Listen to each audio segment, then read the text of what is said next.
जय माता दी। श्री दुर्गा सप्तशती का 13वां अध्याय। राजा सूरत और वैश्य को देवी का वरदान। महर्षि मेधा ने कहा, हे राजन, इस प्रकार देवी के उत्तम महात्म्य का वर्णन मैंने तुमको सुनाया। जगत को धारण करने वाली इस देवी का ऐसा ही प्रभाव है। वही देवी ज्ञान को देने वाली है और भगवान विष्णु की इस माया के प्रभाव से तुम और यह वैश्य तथा अन्य विवेकी जन मोहित होते हैं और भविष्य में मोहित होंगे। हे राजन, तुम इसी परमेश्वरी की शरण में जाओ।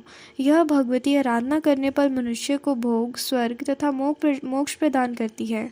मार्कंडेय जी ने कहा, महर्षि मेधा की यह बात सुनकर राजा सूरत ने उन उग्र व्रत वाले ऋषि को प्रणाम किया और राज्य के छिन जाने के कारण उसके मन में अत्यंत ग्लानि हुई और वह राजा तथा वैश्य तपस्या के लिए वन में चले गए और नदी के तट पर आसन लगाकर भगवती के दर्शन के लिए तपस्या करने लगे।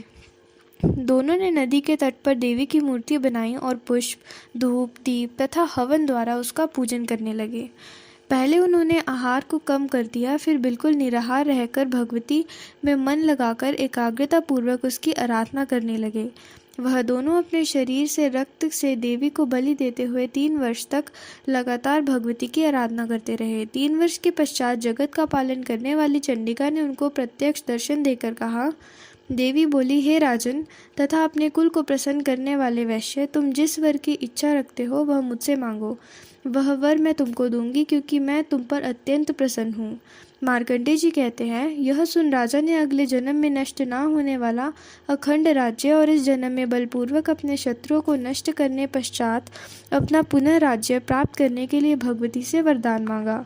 और वैश्य ने भी, जिसका चित्त संसार की ओर से विरक्त हो चुका था, भगवती से अपनी ममता तथा अहंकार रूप आसक्ति को नष्ट करने वाली ज्ञान को देने के लिए कहा।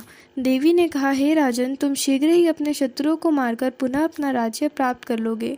तुम्हारा राज्य स्थिर रहने वाला होगा। फिर मृत्यु के पश्चात आप सूर्यदेव के अंश से जन्म लेकर सावर्णिक मनु के नाम से इस पृथ्वी पर व्याप्ति को प्राप्त होंगे। हे वैश्य कुल में श्रेष्ठ, आपने जो मुझसे वह वर मांगा है वह मैं आपको देती हूँ। आपको मोक्ष को देने वाले ज्ञान की प्राप्ति होगी। मार्कंडेय जी ने कहा, इस प्रकार उन दोनों को मनोवांछित वर प्रदान कर तथा उनसे अपनी स्तुति सुनकर भगवती अंतर्ध्यान हो गई। और इस प्रकार क्षत्रियों में श्रेष्ठ वह राजा सूरत भगवान सूर्यदेव से जन्म लेकर इस पृथ्वी पर सावर्णिक मनु के नाम से विख्यात हुए। धन्यवाद। इसी के साथ हमारा 13वां अध्याय भी समाप्त हुआ।